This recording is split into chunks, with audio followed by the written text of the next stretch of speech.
Top Gun: Maverick closes in on $900 million at the global box office. Top Gun: Maverick is the year's biggest success story. While Doctor Strange in the Multiverse of Madness and The Batman were always expected to do well at the box office, Maverick's record-breaking performance was hardly a given, considering the first film's iffy cultural significance, the nearly four-decade gap between the two installments, as well as star Tom Cruise's box office pull outside the Mission Impossible movies. But 4 weeks into release, Maverick is the biggest hit of the year domestically, the biggest hit of Cruise's career, and the second biggest film in the history of Paramount. With over $473 million in the bank stateside, nearly $900 million worldwide, and a South Korea release around the corner, Forbes says that the film is all but guaranteed to hit the $1 billion mark worldwide, a first for Cruise's long and storied career.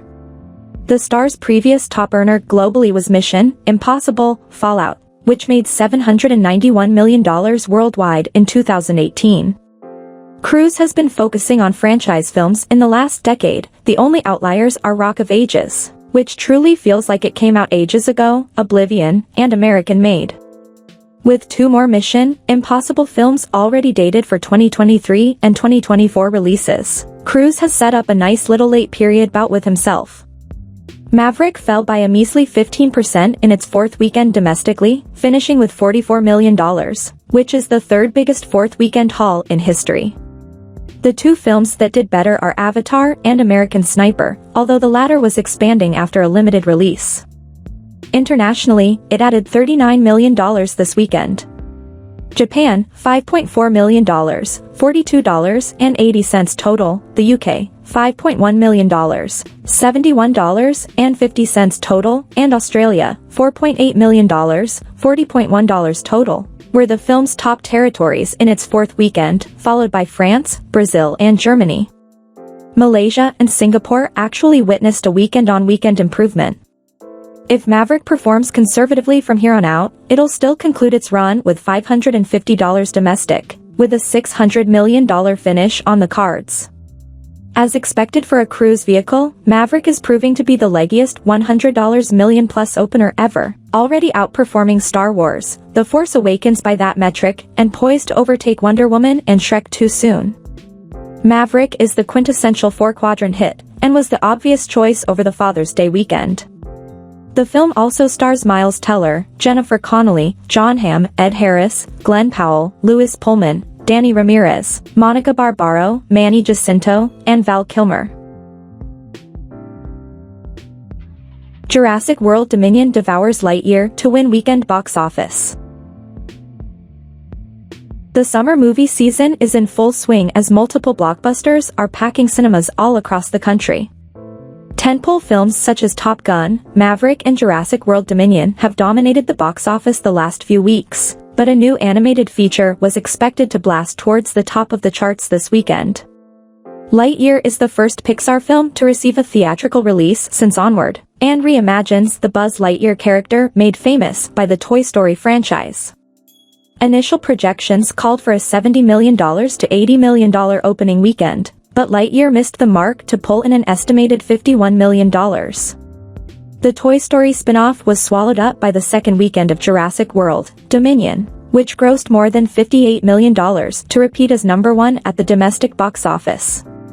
Dominion is nearing $250 million domestically, and has a worldwide total that's crossed the $600 million mark, but it has a lot of work to do to catch the $1.3 billion that Jurassic World Fallen Kingdom made in 2018.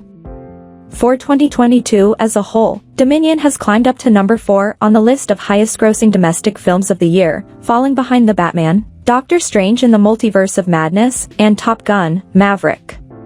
Speaking of Maverick, the Top Gun sequel is showing no signs of slowing down after adding another $44 million to its domestic cum.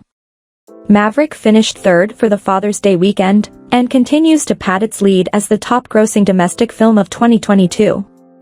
With a total that has now crossed $466 million, it's going to be tough for any film to catch up to Tom Cruise as the domestic box office leader. Looking worldwide, Maverick's $818 million gross is also creeping up on the $942 million total of Multiverse of Madness. It may not be much longer before Pete Maverick Mitchell soars past Doctor Strange to dominate the box office around the globe. The debut number for Lightyear is actually the highest for any animated film since the pandemic, but it's still a definite disappointment compared to what Pixar was expecting. The iconic animation studio spent a reported $200 million making Lightyear, its first real attempt at putting out a large-scale summer blockbuster. Spinning off the popular Toy Story character and bringing in Chris Evans to star seemed like a winning formula for success. The film earned an A at Cinema Score and has an 86% audience approval rating on Rotten Tomatoes, but its 77% critic score is among the lowest of any Pixar release. Poor word of mouth combined with a crowded box office may have been the key factors to the softer opening of Lightyear. The question now is if the numbers for Lightyear are enough to permanently alter Pixar's release strategy moving forward. The studio's 3 prior films were all sent directly to Disney+, albeit to the dismay of the creatives who put the projects together. Soul, Luca, and Turning Red were all very well received by both critics and audiences, but Pixar either didn't feel confident enough in the domestic landscape, or in the films themselves to give them a theatrical release. Pixar is set to take a year off after Lightyear, with its next film Elemental being planned to premiere on June 16, 2023. As of now, the film will be released in theaters, but that could change if Pixar decides to send its features straight to streaming once again. A strong back half for Lightyear could ensure the future of Pixar films at the theaters, but it's got a tough road ahead with films like Elvis, Minions, The Rise of Gru, and Thor: Love and Thunder on the horizon. Why Lightyear underperformed at the box office. Lightyear had all the makings of the next big smash hit. 2022 saw a massive increase in ticket sales and audience attendance, and hits like Doctor Strange in the Multiverse of Madness, The Batman, Top Gun, Maverick, and Sonic the Hedgehog 2 showed that audiences were turning out for movies. Pixar has always been a consistent moneymaker at the box office, and Buzz Lightyear is one of Disney's most popular characters, so an entire film based on Lightyear but done as a straightforward high-octane science fiction film seemed like an easy win. Originally projected to open between $70 to $80 million, Lightyear came in well below expectations, making just $51 million in its first 3 days. While this is the highest opening for an animated film since 2019, it is a disappointment for Disney and Pixar, given the film's connection to the Toy Story franchise. Toy Story 4 opened to $118 million in its first 3 days. Even within Pixar releases, this is the lowest grossing start for a pre-existing Pixar character, behind even the much-maligned Cars 3, whose $53 million opening weekend was a disappointment back in 2017. Lightyear also lost the #1 spot to Jurassic World Dominion, and that film was in its second weekend and was generally facing poor word of mouth from critics and audiences. Then again, Inside Out opened #2 behind Jurassic World back in 2015, but went on to become one of the highest-grossing Pixar films ever, so it is still early and the film could make an upset in the coming weeks. However, the signs right now are not so positive for Lightyear. Lightyear in many ways could be Pixar's version of Solo, a Star Wars story, a spin-off of a beloved popular franchise with a recast lead that harkens back to an old-school, fun sci-fi adventure which disappoints at the box office. Yet how did this happen? How did a film from one of the most beloved animation studios and spinning off from a beloved film franchise fail to take off? This is why Lightyear underperformed at the box office. Lightyear is a high-concept premise, actually making the film which is referenced within the Toy Story universe that inspired the Buzz Lightyear toy line. While a fun exercise, the film by its very nature was likely going to confuse some audience members who would question where and how the film fits into the Toy Story franchise. Pixar tried its best with TV spots letting audiences know this was the movie that Andy saw, but it is such a niche meta idea that general audiences may not have been sold on just the concept alone. For all intents and purposes, Pixar had an original science fiction film to market. Pixar has been able to turn original ideas into box office hits. WALL-E, Up, and Inside Out were all original films with even more difficult premises to sell than Lightyear, yet all opened above it at the box office, and that is because Pixar knew they had to sell audiences on the story. With Lightyear, they rested a bit too much on the iconography of Toy Story and Buzz Lightyear, where the trailers kept the story very vague. Pixar never sold audiences on why they should want to see this story, instead hoping the association to Buzz Lightyear would be enough to draw audiences out when in fact the Toy Story connection was likely confusing to some viewers. The third Friday in June has become a big weekend for Pixar, similar to the first Friday in May for Marvel.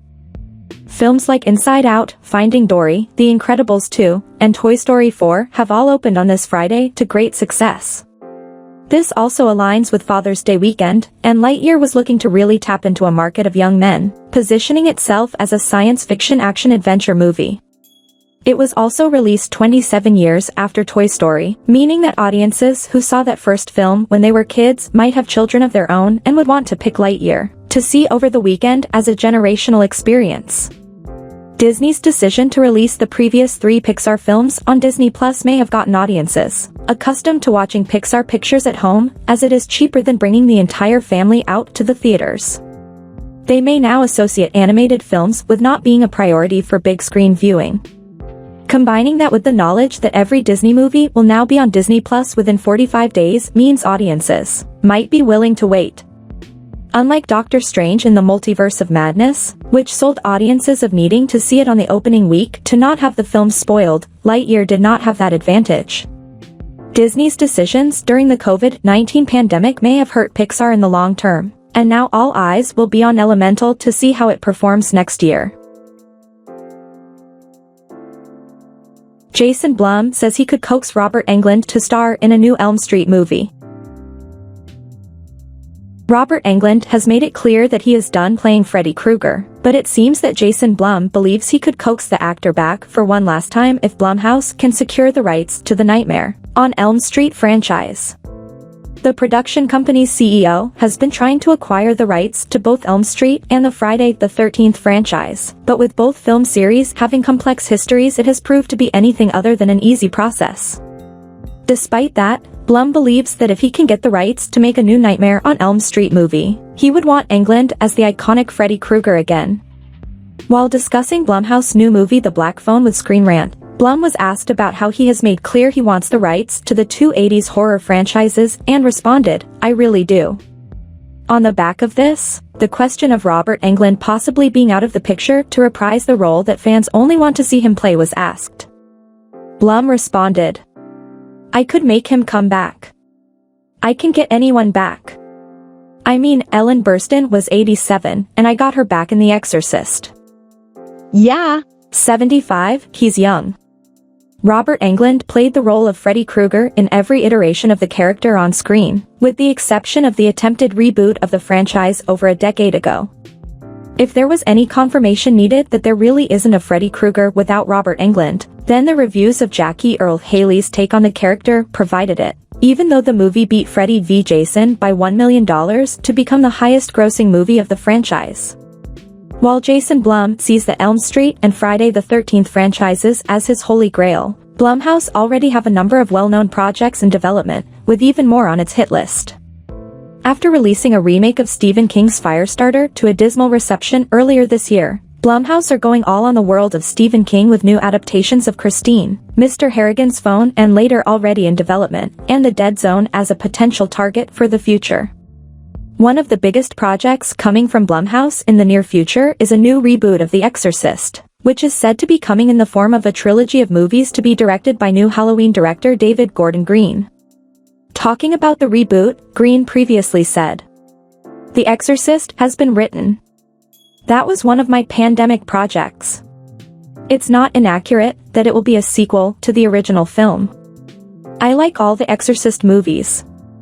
And not only do I like them, I think they can all fall into the acceptable mythology for what I'm doing. It's not like I'm saying, pretend that The Exorcist 2 never happened. That's fine to exist. They're all fine to exist, and I enjoy all of them." As mentioned by Blum, Ellen Burstyn has returned to the franchise for the first time since the original 1973 movie, and has already completed her part on the new version. Audiences will be able to return to the franchise themselves when the first movie of the new trilogy is released next year, by which time Jason Blum will hope to have his hands on the rights to bring A Nightmare on Elm Street back one more time.